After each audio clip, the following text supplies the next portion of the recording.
Hello and welcome back to another episode of For Azeroth. I am one of the triumphant. That is me, True Villain Manny, aka just Manny.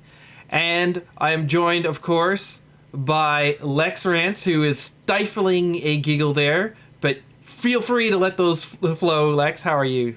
I'm great. I'm Lex Rance, aka Lex. I'm vibing. How are you doing, Manny? I'm doing okay. I'm repping the For Azeroth shirt there. There we go. I gotta get some For Azeroth merch. Yeah, we do have merch. Should actually mention that. Whatever. I am not a. I was about to say I'm not a salesman, but I've been a salesman for like 15 years. I'm not currently a salesman, and I'm not buying off the merch. But maybe you want to take a stab at it. Joining us from the furthest east of any of us is the Sultan of Sean. Hello, Sean. How are you doing? Hey, Manny. Hey, Lex. I'm good. It's weird. I know for the audio listeners who are just downloading the podcast or watching this on our shiny new YouTube, this seems like, hey, we've just sat down and started recording. But it's weird saying, hey, how are you doing when we've been talking for half an hour? Oh, yeah. We are certified yappers. It's a problem. We have our, there's the pre-show that we do on Twitch, but then there's also the pre-show, which is just us, not shutting up. And it's really fun. You guys don't get to see it, though, so it's exclusive. The proto show. Yeah. The goop by which the pre-show forms out of and then becomes the show. Understood. That's right. Understood. Well, breaking a little bit of the fourth wall, Sean, with your mastery or magic that you're gonna have. Maybe that'll be a little bit seamless next week. But Doubtful. Okay. the audience can be the judge of that. Anyways, we do have some World of Warcraft news, so much so that I actually had to leave off some news. We're gonna have to talk about some of this stuff whenever it slows down, but it's not slowing down anytime soon. So let's dive right into it. Sean, You've been playing Mr. Pandaria. Tell us what is going on in the remix.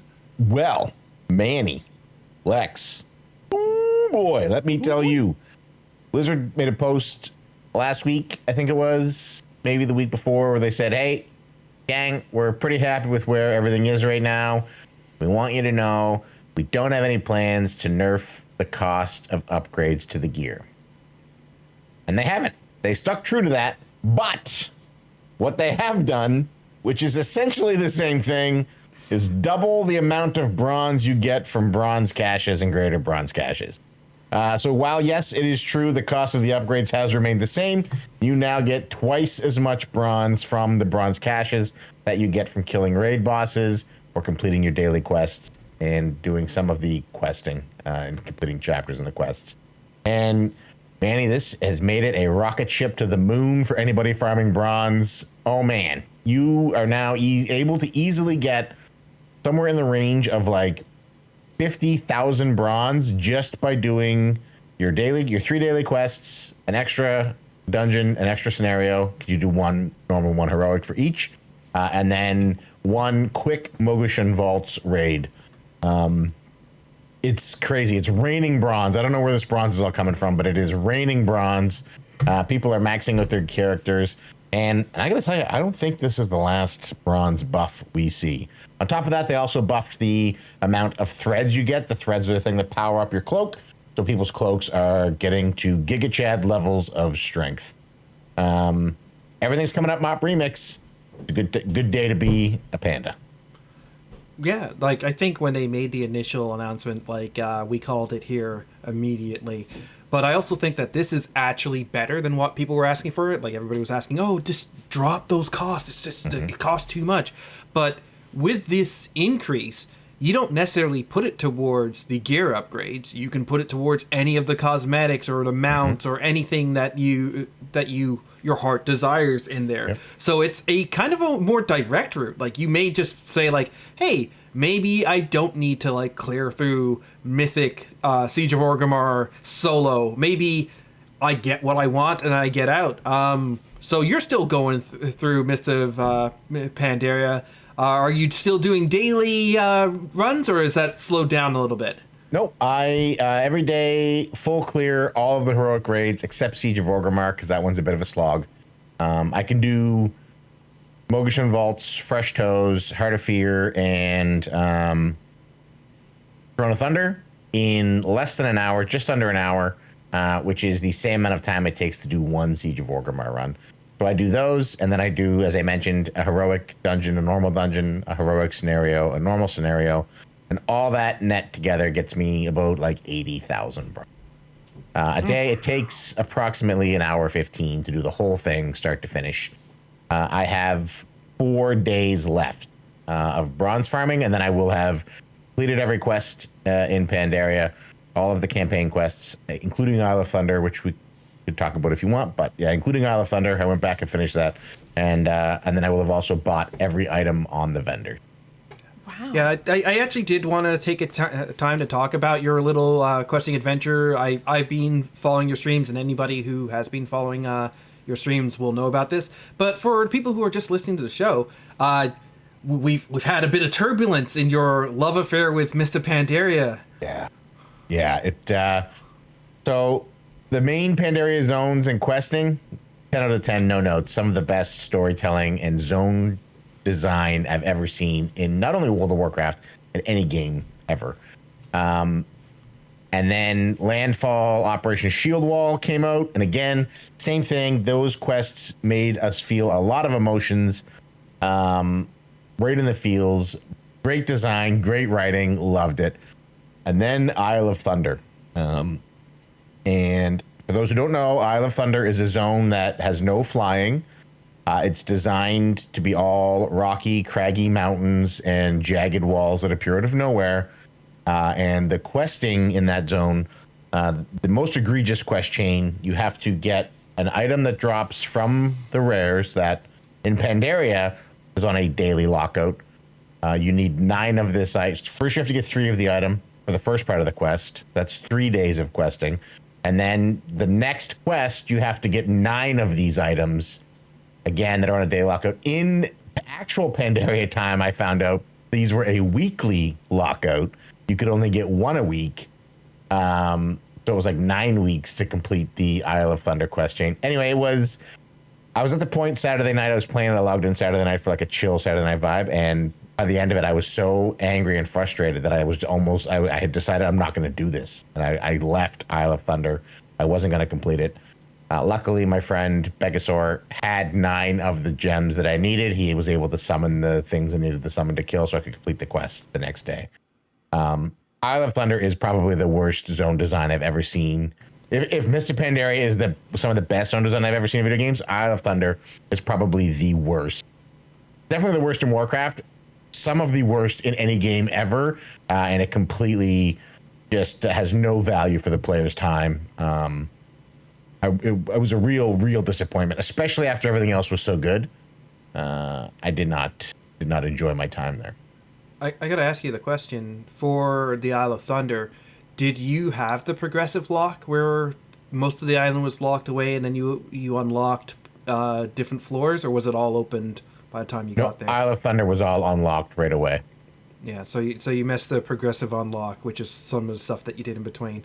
Okay, all right. And then, of course, after that is the Timeless Isles, and I think you had a slightly better reaction to that? Yeah, it started out, so I got there in a bad mood, and I got there, and it was again another no-flying zone. I was like, oh my, come on, man, there should never be another zone where we can't fly ever again in this game. Once you give somebody the ability to fly and then you take it away from them, it's like asking them to choose if they want to be punched in the face or kicked in the butt. And it's like a bad choice. I don't want either, please. So it started off the same, a lot of running around, a lot of shenanigans, but it was a better designed zone. It was easier to traverse it without flying. They made it more flat. There was less things that would block you off. And the questing felt better. The quests weren't as egregiously time wasteful and gated. So my end feelings on the the Timeless Isle were that this was an okay zone to end in. Still far below the standard they had set with the previous 5.0 and 5.1 storylines. It really fell. It's unfortunate. I was really loving Pandaria, and I had prematurely said this is the second best expansion I've ever played. I no longer think that. Having experienced the entire thing, I'm gonna drop it down from there. It's in the middle with Burning Crusade and Battle for Azeroth, basically. You didn't do the Battlefield Barons, right? That wouldn't have been part of the Pandaria experience that you had. Is that a quest chain? That is like right about the same time as the Timeless Isles. You're supposed to go back to the Barons and then fight against Garrosh's army. No, that doesn't exist in Remix. Okay. And then, did you at least do the Purge of Dalaran? Where I did. That's part of the Operation Shield Wall and Landfall quest chain. Okay. Or at least it seemed to be in Remix. And I enjoyed that. I didn't enjoy it. I thought it was a horrible experience. Yeah, I actually felt sick to my stomach afterwards. But that just speaks to how good the writing was for that quest chain, I think. Yeah. So I did do that, yeah. Right, so you were missing some of the parts, but you got a lot of the experience. I think the where it became the post leveling experience and it was splintered in different places. I guess it fell short for you. I know, like, it's one of those things where you can just have those sort of nostalgia glasses. And I remember like the battlefields. I remember the legendary cloak chain that like really picked up later on. So there are like pieces that the remix experience doesn't quite equate to. Yeah. I'm really sorry that this fell so short for you, but I think at some point we're gonna have to talk about like, okay, now that you've had the experience, the full experience, not just the honeymoon phase, do we want this remix experience being done like this for other expansions? And like, just off the top of your head. Yeah, right? 100%. Lex, I'm gonna throw this to you. Lex, I'm gonna throw this to you. Which would you want this done, a remix experience done again for a different expansion, and which expansion kind of pops into your head for it? Ooh, good question. So I as you were asking that, I was toying with whether I'd want remix itself to come back. I do think. And I could be wrong, and I could be proven wrong in the future, because frequently when I say something very assertively, I am proven incorrect.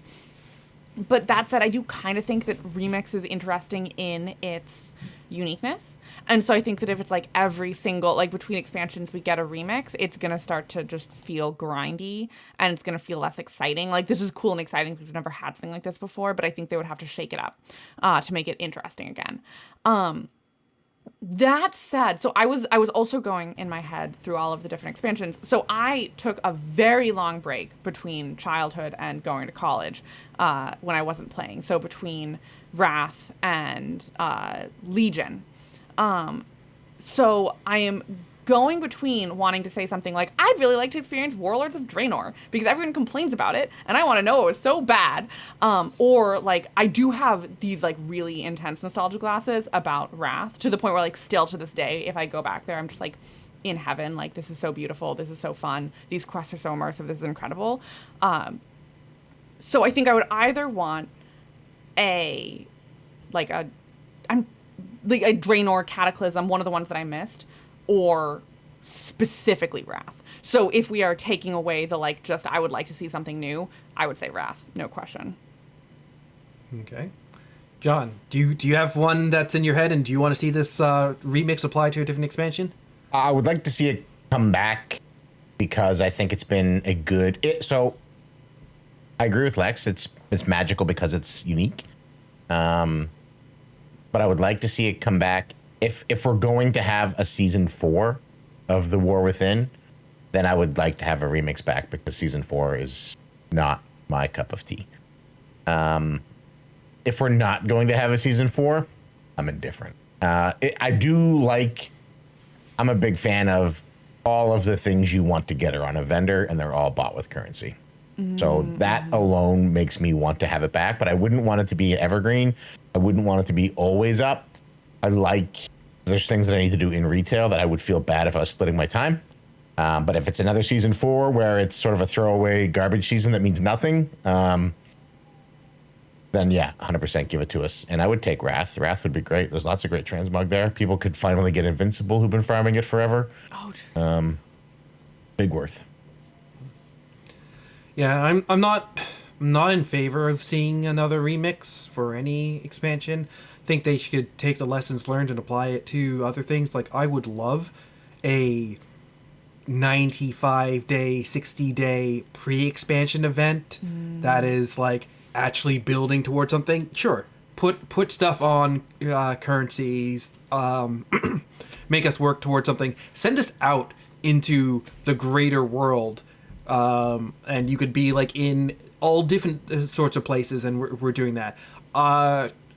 It's just, I think that making it based on the framework of an expansion gives us that leveling questing experience, which is a big reason that I think that this worked, was that we got a ton of content that got reinvigorated, and I don't think you can do that quite with just saying like, oh, here's like this gameplay loop that you're going to do for the next 95 days. Yeah, that'll get bored real quickly. So I'm not exactly sure what I want, but I think that there is something there, and I hope that they learned lessons. I will say, looking back on my time in World of Warcraft, I didn't think about this until you mentioned it, but overwhelmingly, that's not true. My 2 favorite memories in World of Warcraft are both pre-expansion events. I remember being a kid before Wrath, and like when the zombie plague came out, and like that was, I mean, I was a child, so I have like intense nostalgia glasses, but like that was legitimately some of the most fun I've ever had in this game. Like, it was insane, it was crazy, like you never knew what was going to go on, you didn't really fully understand what was happening. It was, I was a child, but I was having a really good time. And I got my first max level character, because I was a role player at this time, so I was going very slowly, in the Legion pre-expansion event, and I remember having the time of my life flying around, and then you have everyone coming, and like all this stuff is going on, it's super hectic, and like, but you also kind of like learn the tricks when you go to multiple of them, and like everyone's running around and doing their thing. That is like my favorite vibe in World of Warcraft, and I just remember having the absolute time of my life. That said, I literally don't remember what the Dragonflight pre-expansion event was. I if you told me it, I also, the Shadowlands pre-expansion, I just remember, like, I did it one day, and I was like, okay, never mind. I'm going to go play any other game. So it can be hit or miss. Shadowlands was elites in Northrend. You would fly around, and they were on a timer. Mm-hmm. And then Dragonflight was elemental elites, basically, elemental storm fights in some of the old zones. That was fun, actually. It was the elemental storms that we had in Season 1, but they did it in the preseason outside of the Dragon Isles. Okay, I mean, that one was fun. Pre-expansion events can be a lot of fun. Just a lot of them aren't worth mentioning. Yeah. Just generally. So I would like the effort put in there as well, all I'm thinking. Yeah. I like that vibe, though, that Lex mentioned, because you get that in the pre-expansion event. Everybody's sort of get that. They're starting to froth, that they're getting their energy up. They're like, oh, there's something new coming. This is great. And like you said, swarms of people going to do the things. And then the first 2 weeks, I think the first 2 weeks of Dragonflight were some of the most fun I've ever had in the game, and the most like an MMO Warcraft has been in such a long time. When it was like people were figuring out, okay, we got to go farm rares, and then it was, okay, it's these specific super rares, and then you were seeing like people like locusts swarming on them, and then there was the events that everybody was doing them.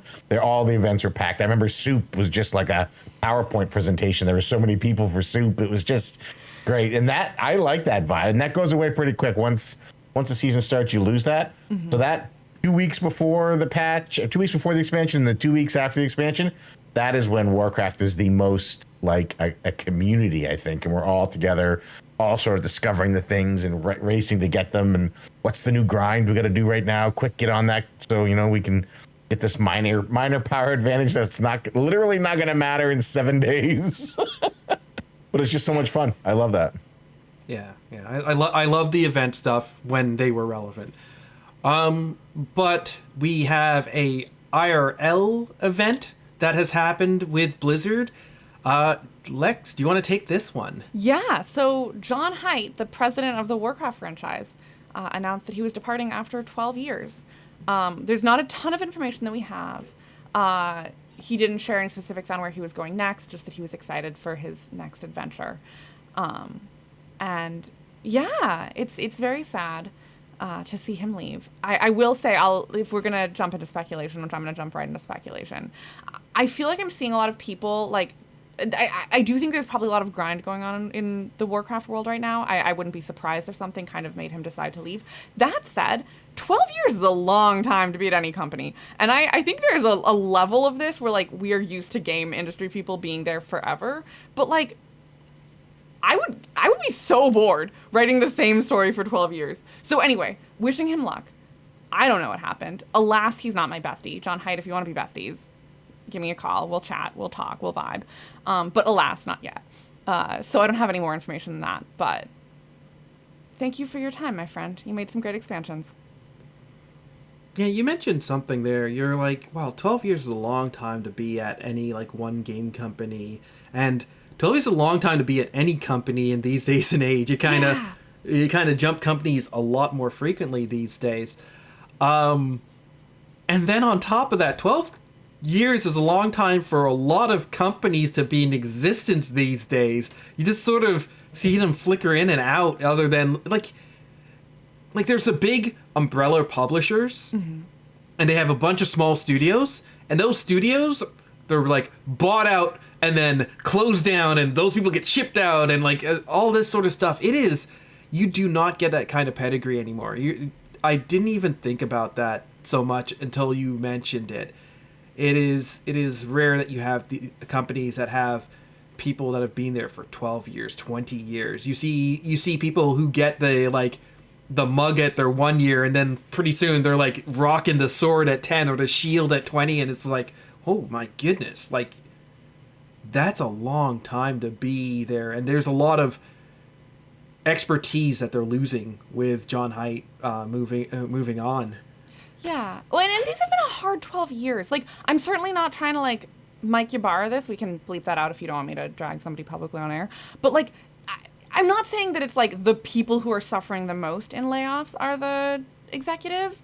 But, like, it's hard. It's hard to let people go. It's hard to be constantly making these decisions. It's hard to be bought up by another company and know that you're going to have to rearrange and know you're going to have to lose good people. Like, I can't imagine that.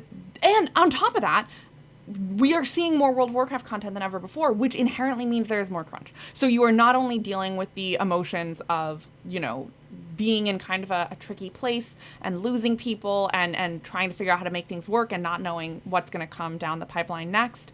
And then also you are working a lot more hours and you're putting a lot more out and you're pushing a lot harder. And the internet is blowing up all the time. You know, the last 12 years have been an upswing in social media. So again, I don't have any more information than anyone else on why John Haidt is leaving, but I get it, right? Like, I can look at what's going on and understand why somebody would be like, okay, it's been a while. It is a hard time to be at Blizzard. Perhaps it is time to have another adventure. Yeah. I mean, not to turn this into social commentary. Oh, go crazy. Like, you bring up the specter of Ybarra. Like, I get that there have been a lot. There's been a lot of turbulence with, like, names that we know having left the company, and so yeah, that would affect John Haidt as well. And, like, we don't know how smooth that transfer is. You've got a new president of the company, Joanna, coming in, who has maintained a relatively low profile, unlike the outgoing Mike Ybarra, who it has not maintained that low of a profile. So this could be ramifications from any number of things. But we know that there's been a lot of people who you don't have the names on the tip of your tongue that have been let go. And, like, any company where you have that separation between the people who make the decisions and the people who feel the decisions, it's going to have some rough patches. So we will see. The number one speculation that people put out there was that, oh, he's jumping ship to another MMO company and he's going to be there pretty soon. This was something that, like, as soon as the news came out, people were saying. And then I thought about it because, like, obviously non-compete clauses have been nullified for a lot of people in the U.S., but that doesn't include executive personnel, which your president of a franchise would still be under the effect of an NDA, would actually be considered a valid NDA, and that effect doesn't work for anybody until September 4th of this year. So maybe he's taken some. Wrong. I don't know if he would be covered by a non-compete though, because like if you're able to negotiate, you usually negotiate your way out of a non-compete. Like if you are a name that people actually want, I don't know. I again still not bad shoes with John Haidt. Man has not texted me in the last 30 seconds, alas. But I would be a little. I'm not good at business. I also like I don't know how anything works, but I would be a little surprised if he was covered by a non-compete. But that is a good point. I didn't think of that. Yeah, like it. There's definitely some non-compete involved. Like he is high enough within the company of Blizzard, which is a separate company from its Activision Blizzard head company. Therefore, he is an executive level within that company, and the non-compete would be in effect even with the ban. It's just a matter of maybe he's negotiated his way out of it or something along those lines. I don't know. I think that it's probably something along the lines of, he wants to like take some time to clear his head and figure out where he's going next. But I'm looking forward to seeing what that is. A lot of this talent out there, I'm hoping it sparks some big things in the industry, I hope. Oh, yeah. Got some games to make. Or maybe he's leaving the gaming industry, which would also be fair. If I was in the gaming industry, I'd probably leave it too. But hopefully he won't. Hopefully he's out there making some more games. We will see. We have, like last week, I was like, here is a new iTunes review, which we have this week. But Sean, you corrected me in saying that you weren't expecting something big for the iTunes review. You had something for our next patron, which today we have a new patron. So, Sean, what would you like to do? I would like to regale you with the tale of our new Patreon. I happen to have a bit of backstory on the new For Azeroth patron, and I would like to share it with you, my co-hosts, as well as our listeners. Lore. In the shadowy depths of Black Rock Mountain, Danny Klingon, fearless warrior, single-handedly held back a tide of rampaging orcs, his blade gleaming with determination. His unwavering courage inspired his comrades to rally, turning the tide of battle in favor of the Alliance. As the dust settled, a grateful cheer echoed through the cavern, honoring Danny as a true hero for Azeroth. Thanks for the Patreon subscription, Danny. Man, Danny's gonna be so pissed if he's Horde. I was like, I was like, do you know this person? No, I don't know. This man has never been in my kitchen. There we go. I was wondering, like, oh, you have some lore. Do you know this, Danny? Did you like? Is one of your friends like bribing you? But nope, it's just some random shot in the dark. Yep. And for the next person to sign up for Patreon, we will also tell a backstory of you. Okay. There you go. Entirely fabricated. Entirely fabricated. The backstory expressed by Sean does not necessarily reflect those of us or our patrons. Copyright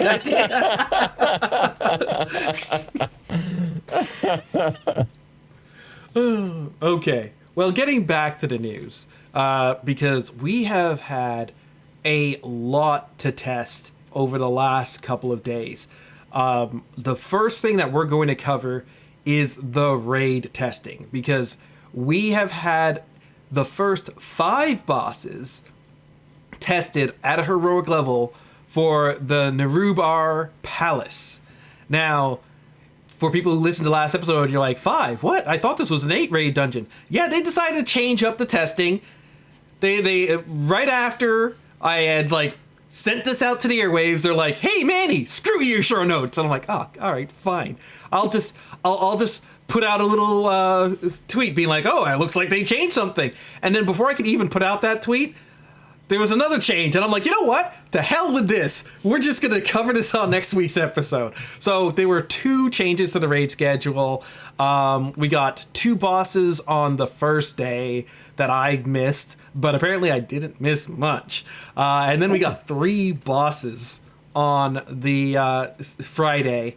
And this is our first look at the new raid. Now, Sean, you've been deep into the testing. Mm-hmm. Can you tell us a little bit about the joy of testing on day 1? Day 1 testing. So we had a saying, for those of you who don't know, I served in the Canadian Navy for 14 years. And we had a saying in the Navy, every time is like the first time. So no matter what event you were doing, no matter what evolution you were going through, no matter how many times it had been done before, no matter how many decades the fleet had been doing it, every single time you did it was like nobody had ever done it before. And it was just constant casserole of nonsense, just chaos. And true to form, no shade to Blizzard, but every single first day of raid testing on beta and the 3 betas I've been part of has been exactly like this. So it was fraught with disconnects and the raid not opening, and then the raid did open, but the bosses they wanted to test weren't able to be spawned for the first 30 minutes, but bosses they didn't want to test were available to be pulled. One boss you could pull, but it didn't actually have any mechanics. It just sat there like a target dummy. And it actually would snap if a tank engaged it, and then you tried to wipe by jumping off the platform. It was snapping the tank back to it. So instead of us snapping mobs to us, the mob was snapping so the tank would, we have footage. The tank was running towards the edge to die. Just before it got to the edge, he would snap back into the mob. So it was just this constant loop of a bear running from this giant worm. Wait, pause. Really quick. Blizzard, if you are listening specifically to Bully Manny, make that a real mechanic. Make it unwipeable. Please. Do not. No reset. Yeah. But 30 minutes in, they did a soft reset on the raid instance. They got the first boss out for us to test, and then credit to Blizzard, because they don't always do this, but credit to Blizzard. They said, hey, because this boss didn't start 30 minutes, we're going to leave it up 30 minutes longer. And then the second boss came up without issue at that point. And yeah, day 2 was flawless though, no issues. And that's like every time, especially if you're new to the beta testing, because a lot of new beta testers right now. It's par for the course. It's completely normal. So don't use that as a doom and gloom, finger pointy. Oh man, how are we going to be ready by August? That's always how it is. Yeah, I mean, I was doing some things, so I couldn't test. I was, of course, jumping into Twitter to check to see what people were doing. So I checked out your stream. I checked out a bunch of people from the dojo, as well as some other streamers, just to see like what this testing was about. And yeah, it was as other content creators would say, it was a shit show. But I got in on day 2, and like you said, day 2 was a lot smoother. Got to do some testing, and yeah, I'm liking the raid so far. Blizzard has seemingly learned its lesson about telegraphing abilities, which we already knew from the dungeons. The dungeons have done such a great job of telegraphing abilities. It's continued into the raid. There is one boss that I don't really like. It is the big slime boss. It's 2 lasers. Like, it'll have a laser that shoots out of its sides, and then it'll spin around the room. And that initial startup is like a dark blackish thing, and then the pools themselves are purple and the background's red. And so, luckily it always comes from the same location. Like, it's always night, like, right coming from its side. So, like, you should generally not get caught by it. But that's the one thing that I find wasn't quite attract your attention visually. They do such a good job of, hey, here's an ability, right? And you can see where it's going. You can kind of like just intuitively know, like, yeah, I shouldn't be standing in this big glowing thing that looks like it's about to blow up. And I'm really glad for that. Big kudos for the Princess Nexus. I can't quite remember her name. I can just look at the notes because I have them here. Princess Nefertiti. Is that right? No, that's not right.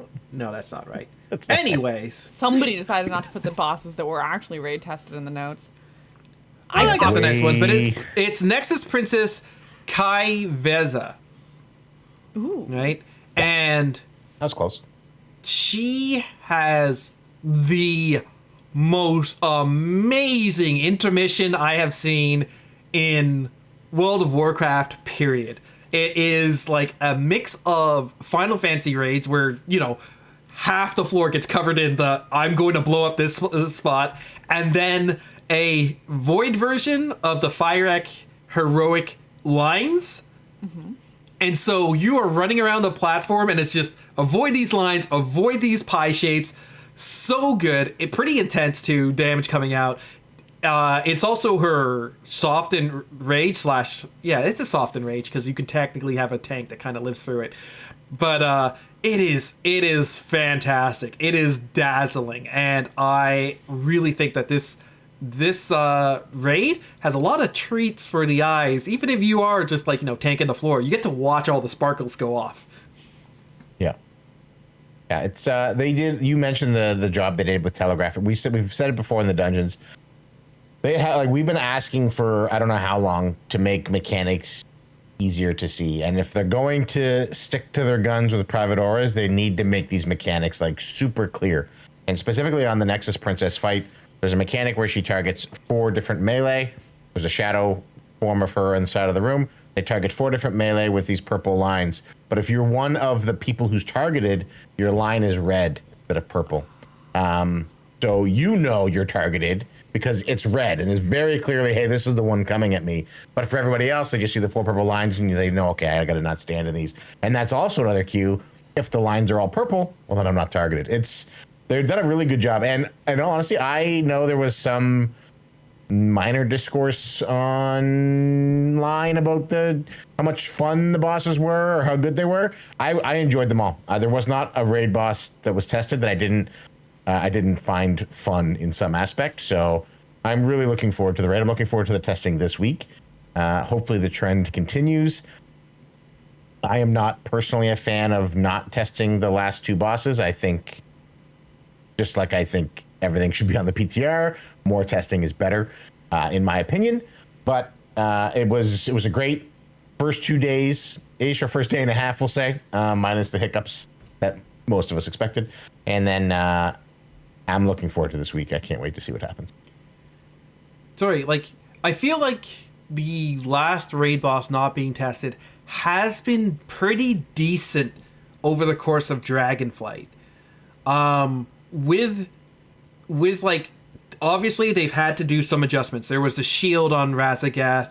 There was Razageth was tuned for the damage checks in the single target phases was tuned for players to be in full single target builds, and the damage checks for the AoE phases was tuned for players to be in full AoE builds.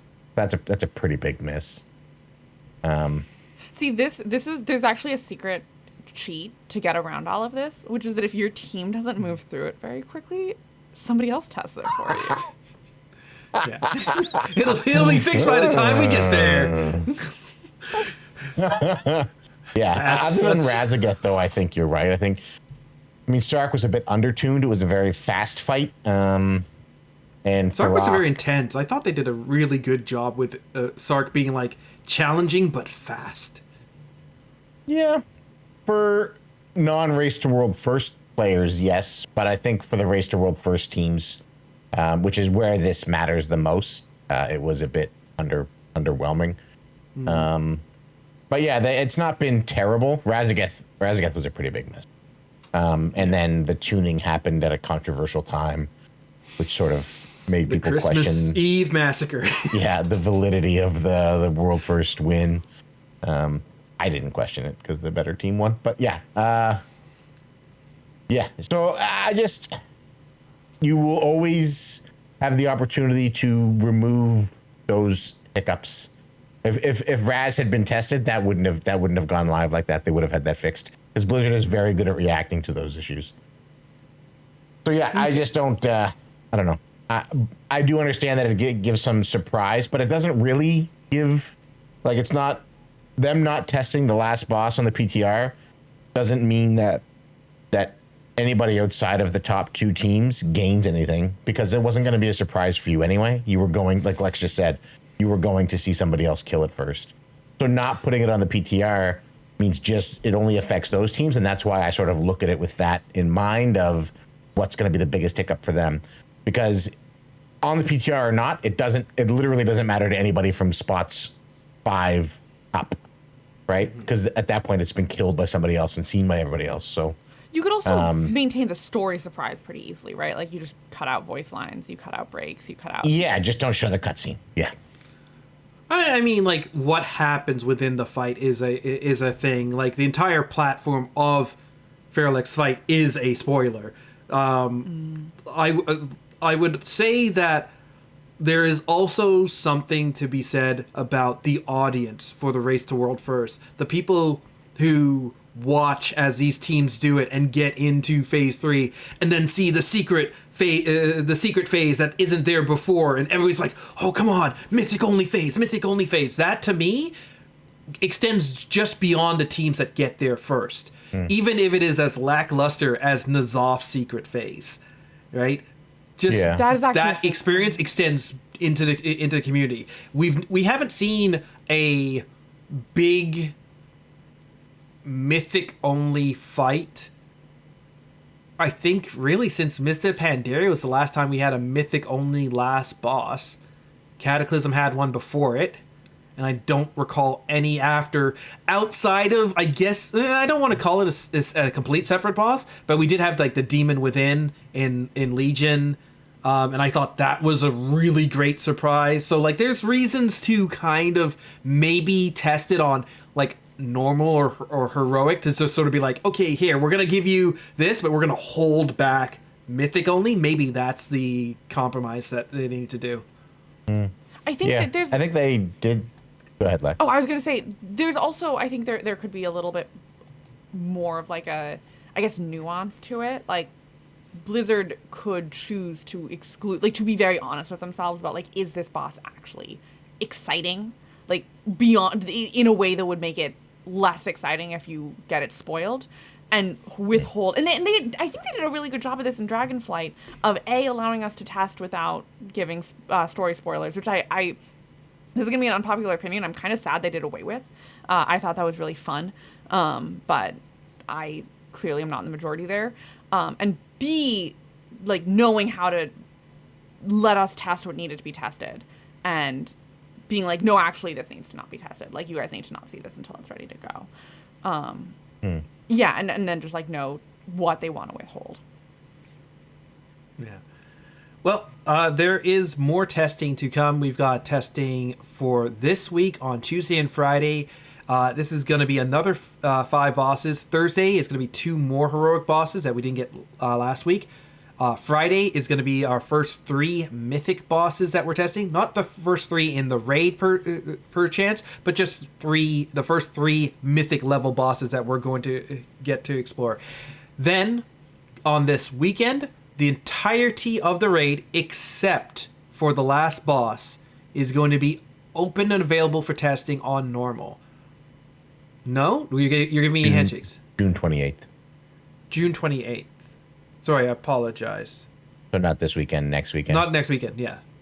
Next weekend. My apologies. We've got the entirety of normal for testing, which means that you're going to be able to test the trash, which I also think needs testing, because there's been some times where the trash has been just... complaints needed to be registered, and they need to be registered quickly. Yeah, I will forever be an advocate of no trash. Give me more Trial of the Crusader, please.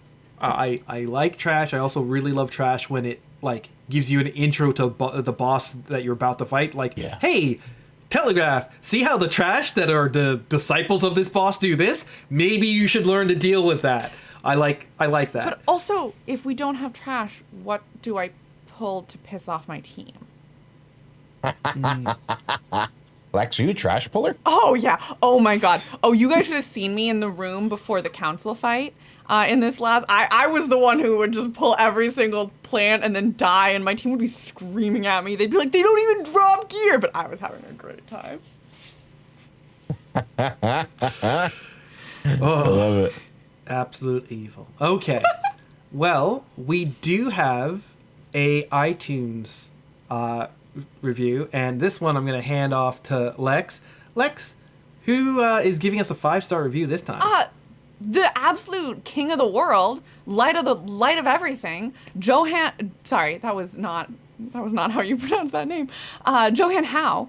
I said it the exact same way. I don't know what's wrong with me today. It's anyway, Johan, thank you. Johan? Is it Johan? Johan. Just keep saying Johan. Yeah, Johan. You gotta just double down, Lex. You gotta just, at this point, you just gotta sell it. All right, Johan. Here we go. Thanks for the 5 stars. I already have to apologize. I honestly have not checked the Denmark iTunes before this, and there are a number of different places that I was checking. So there will be a lot of reviews that are going to be late coming in, but send them in, guys, because I found out that I can now just quickly scan through country codes and also find a place that aggregates it for us. So send in those iTunes reviews. We will catch it pretty much in any country. If you leave a comment, I can see it. There are places where we get like 5 stars, and it's great that we have that great review, but I don't know who did it because it's a limitation. Sorry. So here, this is the one that you can clip. Johan Howe, thank you so much. We appreciate it from the bottom of our hearts. I'm leaving them all in. Johan can there's be a upset 0% chance that that's the clip that gets picked. As the person who does the clips, I promise you, it's you saying Johan 7 times in a row. Oh, good Lord. I'm so bad with names, you guys. I really don't know who decided I should be the one doing the iTunes. Thanks. Yeah. That'll be a 1-star review next week. Oh, no. We've already gotten... It wasn't a starred review. This was Spotify. Guys, I do also check the Spotify reviews. Oh. But we had a nice Spotify review being like, guys, I want to support you, but you can't say a single name right. Oh, really? Yes. I love it. And I'm like, I'm going to work on that. So, like, even if I don't acknowledge it, I am reading it. We should read Spotify reviews too. Let's read them all. We should just have a review show. Well, these are just comments. They're not necessarily reviews of like 5 stars or something. It's just comments. I didn't know Spotify can even get comments. Yeah. Wait. So Manny, you're telling me that there are opportunities for me to be bullied online, and you haven't been telling me about them? You know, my favorite thing is when people harass me on the internet. Well, you've come to the right place if you want to get harassed. Welcome to the internet. I don't support that. But before I start getting DMs that I don't want to be receiving, I appreciate a good roast. Anything else that you're thinking when you hear getting harassed on the internet, cut that one out. No, thank you. All right, good qualifier. We'll make sure to include that. Bully the hell out of me, though. Don't cut around that, John. You said cut that part out, Manny? You want me to get rid of that part? God. That's weird. So, moving on, we've got Keystones. Big kerfuffle with Keystones. We got testing again this week. On top of Ray testing, on top of Delves, we got Keystone testing. And this is what we were talking about last time. John being not a big fan of these level 4 affixes. The big changes that they've done for level 4, the big changes that they have done in general with Mythic Plus from Season 4 that is now affecting how we're getting stuff in Season 1 of The War Within. And so I dived in, I tested some keys. Sean, you have also dived in and tested some keys. I am unfortunately going to have to defer to Sean because I made the mistake of picking the dungeon with the queen above all, E.D.N.A. And I no disrespect to Edna. I do not need to be on the backside of her fist again. Oh my goodness. I feel like that's specifically respect to Edna. Like, girl's trying to kill you and you're saying she's doing a really good job of it. Like, 10 out of 10. Girl bossing. I'm so proud of her. Edna, you're my best The D in friend. Edna stands for defense, and I'm telling you, I got none after dealing with Edna. Yeah, Edna was definitely dishing out the D this week. But I think the issue was less with... I know a lot of people online were saying, "Oh man, this boss tuning is whack. This tuning is whack. These mobs are really kicking the snot out of us here. You want us to test this?" Good recovery, Lex. But I don't think the issue. I don't think the issue was with the tuning. And then I think what I mean to say is there's no way for us to know if the tuning was out of whack, because the real problem was we were scaled to item level 580. For those of you who don't know, LFR raid drops 587. So we were scaled to below LFR rating to test keys that at a +2 are the equivalent of what is now a 12. So it's difficult. It's tough for a lot of people to do that, especially if you're not like Echo, Team Echo was doing some testing. They were doing +9s. But for the majority of laymen, especially people who are new to testing, and this was a problem that we saw, and I think this is a problem with opening the beta up to everyone. I really want to have this discussion, but I just think it needs its own episode, really. Okay, yeah. So we were seeing people who were getting frustrated trying to build quote unquote meta comps for beta testing, people who were dying and leaving keys, and it was just a lot of I think people need to enter beta with the mentality of, hey, the goal here isn't to time these. The goal isn't it's to figure out how these dungeons work, how the mechanics work, how the affixes interact. And for a lot of people, they never got to even test them because they weren't in gear that was high enough for them to test above, 0s or 2s or 3s. It was a rough week for keys, and I didn't enjoy myself. And the dungeon testing is normally my favorite part of beta testing. I enjoyed the company I was with. I always have fun hanging out with my friends, and we had a lot of laughs about how we were getting the absolute snot beat out of us, and how difficult some of the fights were. I was running them on 3, 4, and 5 for the difficulties I was running these on, and it was apparent that Blizzard really wanted us to test the affixes, because for the first time in my memory, normally you could build keystones and add your own affixes. And typically what would happen is people would build keys with no affix, or they would just put tyrannical on, or they would just put fortified on. I myself ran the entire Dragonflight beta with not a single affix in any of the dungeons, and I enjoyed it thoroughly. But I got to test all the mechanics quite well. And the dungeons themselves as a dungeon without including the affix.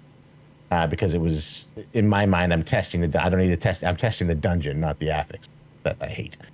But Blizzard said, you know what, we're going to include the affixes on here. And then scaled us to an item level that was so low that most people couldn't even test beyond fortified or tyrannical. If they don't increase that scaling going into the next weekend of Mythic Plus testing, they're going to get almost no good data from this testing. I don't imagine they got anything from this weekend that was any useful. Don't go into Mythic Plus with 570 gear. That's good data. Yeah, like it's basically leveling greens. You're trying to do +10s and leveling greens, basically. +10s, +12s, +13s, 14s. It is insane how some of those like pro players can get so high with like literally capped at 580. And yeah, I did see those at 580. I wanted to test to see if as you went to certain keys, because it has been the case on previous testing that like at certain milestones they do scale it accordingly. But like, not to get into that discussion, but you're right. The people that are jumping in because we have a bunch of people who got their early access. They're not in the mind for testing, and that also reflected in my raid testing as well. It was very hard to get people to say, to get people to stop being like, let's just go again, and say, hey, wait a second, did you see how that mechanic worked? Why don't we do this and see if that actually breaks things? Because I'm not there to defeat the boss. I'm there to like see if these things work that well. And you're right, like with such a low item level, I think that a lot of the people who were testing couldn't get past the first boss on a tyrannical. Definitely was the case with the Storm Vaults with E.D.N.A, who people were saying was surprisingly the standout hard one. We did do other keys, and were successful in actually clearing it. And it actually found out that if you defeated one and didn't have a key, it would give you a key and it would have a fortified. And that was so great that I could take a fortified key and not get like destroyed by some of these bosses. In general, it felt like the dungeons that were coming back, Mist of Tyrannus Scythe, the Siege of Borealis and so forth, those old dungeons, the scaling actually felt better. Like I felt that our team was able to more easily progress against those. But again, so as long as it wasn't tyrannical, we could progress on any key, just not on time. I unfortunately never got through a 4 with the team that I was with. I'm really glad that you guys were able to do 4 and 5 and test some of those new affixes. Did you get a feel for any ones that were standout, or was it just sort of like, yeah, it was about what I expected or less than what you expected? I didn't. I was unhappy. I'm pretty firmly in the camp of I don't think they're a good change. I don't imagine I'm going to do anything that's going to change that. And I mean, I have foresight of like, so Reckless is the mechanic that they ignore 20% of your armor. Every 4th week, you're going to have bolstering, which means every other fortified basically is going to be bolstering. So there will be weeks when it's Reckless with bolstering and fortified, and you're going to go to Grim Batal, and the second pack you pull as an Overseer that hits you with a mechanic called Rive that increases physical damage taken. So now you're taking increased physical damage. You're taking 50% increased physical damage, and the mobs are bolstered doing an extra, I think it's 20% damage or whatever it is they do. It's going to be unplayable for attack. I really hope. I know a lot of the high end players who have went into the weekend, and they were able to time the keys that they were, because they spent the time to figure out what cheeses worked and did those. What classes are performing the best? What are the cheeses? Okay, let's do those. Which isn't indicative of how it's going to be for the real people or the majority of players. And then they came out of it going, oh, it wasn't that bad, because we did all of these things. But for real people, for actual normal players that aren't, God tier Mythic Plus dungeon winners, like MDI winners, it's going to be rough. And there are going to be weeks that the unfortunate thing is you hit those weeks and everybody realizes it's a problem, but it doesn't get nerfed until the end of the week. So you're stuck in that week. You know what I mean? And it's just, we see it every season. The first week of Tyrannical, there's bosses that just can't be killed at certain key levels. And then on the Monday night, hey, we're making these changes to those bosses going into Tuesday. And it's like, great, but next week is Fortified, and we need the Fortified changes for next week, please. And then you go through a week of Fortified that's miserable.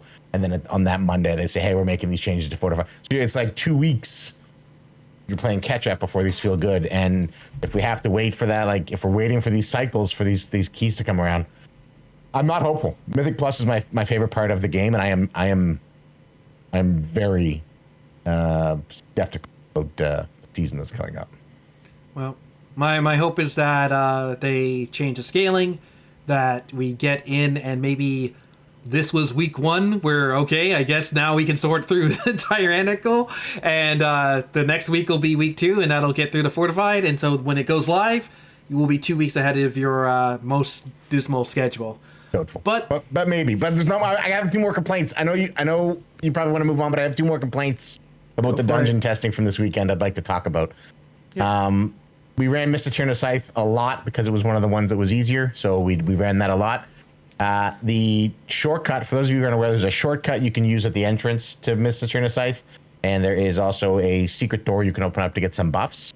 And then there's nuts that you can rub at the end of each boss that will unlock a skip. So you kill a boss, you touch the nut, it unlocks a skip. In Shadowlands, you had to be Night Fae to open those gates or to get the nut. They removed that, which is good. Yes, please remove that requirement for us to go to Shadowlands. But they have replaced it. Only a druid, Tauren, a night elf, or an herbalist with skill of 25 can open those.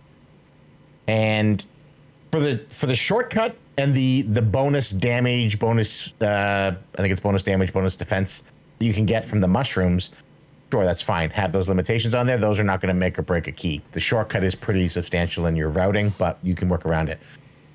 But the checkpoints are locked behind it. So if you don't have a night elf, a Tauren, a druid, or an herbalist in your Mist of Tierna Scythe, anytime you die, you respawn at the entrance.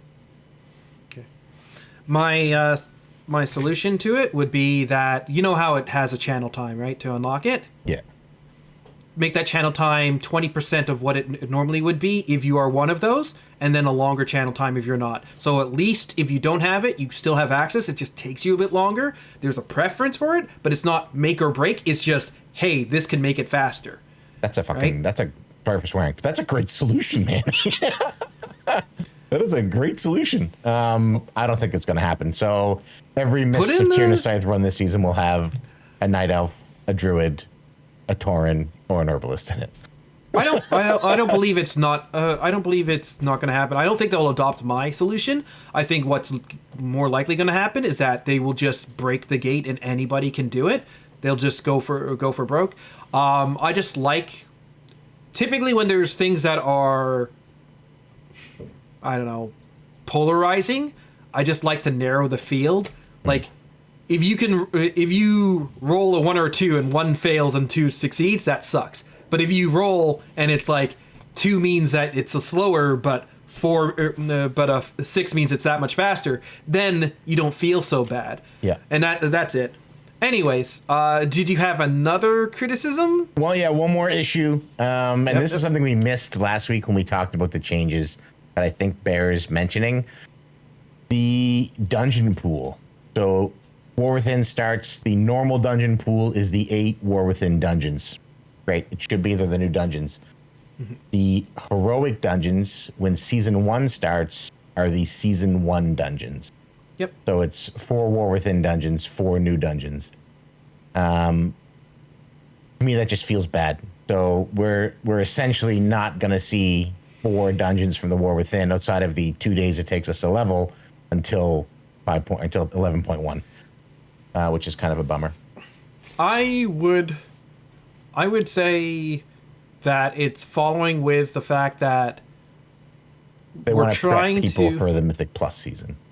Well, yeah, you're following along with that, but it also is a matter of we're trying to keep, the designers are trying to keep some of this stuff fresh. And it's not just for the people who are chain running Mythic Plus that it's like, oh, you don't know the dungeon? That sucks. Like, it's also for the people who are running their normals, running their heroics, stepping up into other things as they feel more comfortable. So having it follow from a lower difficulty keeps things fresh for the people who never get up to Mythic Zero's Mythic Plus, but also makes it an easier follow through for them so that they will get the variety when Season 2 comes out. Same thing that when they introduce the Mega Dungeon, they also introduce a heroic version when they do the split, and they introduce the Mythic Plus wings as well. So like giving that variety to all levels is more about like engaging all of them, even though I find that like it's a small section. The other part to it is that I have seen a number of times where something will come out in a dungeon and it's a really good trinket or something, and you will farm that at the highest point that it can be farmed at, and putting it in that heroic, which is equivalent to Mythic Zeros now, or Mythic Zeros, which is now equivalent to Mythic 10, would distort the drop, the like things that people would chase for if you are a normal level raider or something along those lines, because of the equivalent item level that you could get. So I think it's just pushing that down so that the mix of items isn't that complex. It's just you've narrowed down that field. These are your best in slots, regardless of where you are in the hegemony of raiding and stuff. Because I would hate to be a normal raider and they're like, actually, you now need to go into Mythic Zero in this dungeon here to get that, because that's it. And if you are a Mythic Raider, actually, no, you now need to go here. Just, it makes the most convoluted reward structure. Okay. Yeah. Okay. I'll take it. Okay. I just think yeah. Okay. Your reasons are sound, but there are other reasons that are fighting against it. Yeah. I just don't. Yeah. I don't know. I just feel like if I was somebody who only plays at a normal dungeon level or a heroic dungeon level, going from normal to heroic and losing half of my dungeons that are new and having to play ones from Shadowlands and BFA in heroic, even though I'm not planning to go above that, feels, I don't know.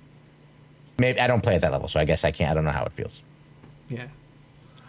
Well, that is basically all of your issues, right? Yeah, it was not a good week. It was not a good week. It was growing pains. It was growing pains. But I'm not going to leave you alone because I have issues. Okay? I honestly think that one of the issues that I really disliked with this rating is the constant fluctuation in the rating schedule. I did not know what bosses I was testing when. And the way that I like to test is I like to read up about the boss beforehand. I like to go in, so I'm not spending X amount of pulls being like, oh, this is how this boss works. No, I want to break the boss immediately. And that happened to be compounded by the testing pool that we have because of the entrance. But I like to go in and be like, okay, this is basically how I think this is going to work. Does this work? And then by less than half a dozen pulls in, I'm looking at the very specific mechanics being like, okay, can we immune that? By the way, there's a boss where you can immune an entire mechanic. That's got to get changed, right? Can we pull the boss over here so that we narrow the angles and make this entirely way easier? Yes, that is a possible thing. And we only have a short period of time to test these bosses, so being able to prepare ahead of time is big. And I know that that is also true for the high tier teams that are going in. So I would really like the team to sort of figure out what their testing schedule is and just stick with it. Mm-hmm. Lex, are you also sad this week? Yeah, so I have issues with this week too. Mythic Plus. Don't like it. Nailed it. Thank you. There you go. I just realized how low our energy is this episode. We had to end on a high note, Manny. Tell me something you love about the game. Oh, Mount Warcraft collecting right now. Mount collecting. I got one of the few missing mounts that I need from Shadowlands. It is one of the Necroray eggs. They are notoriously rare because you have to be part of the right covenant, the Necrolords.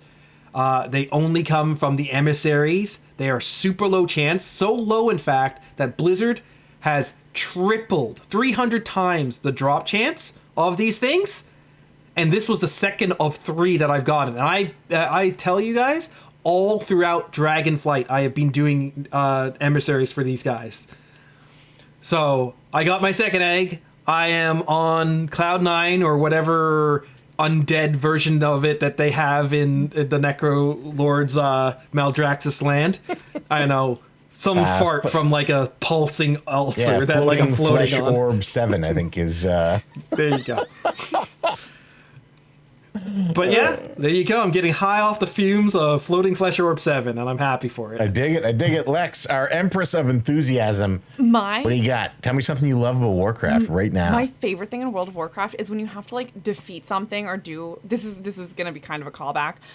Like when there's a world event that you need to do cross faction, and so you're doing that thing that we used to do like all the time, like very very early on, where like you're like emoting and you're like jumping around and you're trying to like communicate like certain things with this other person and they're communicating back and you're having this whole conversation with somebody that you can't talk to, and it's like such a like bonding moment where you're also like, yeah, like we're both playing an MMO, and there's this like secret language of like body language and jumping and moving in different ways and fun little things, and we all know it even though we don't like realize we know it, and we're just these two people who can't even talk wherever we are. We could be next door, we could be across the world, and we're just bopping along.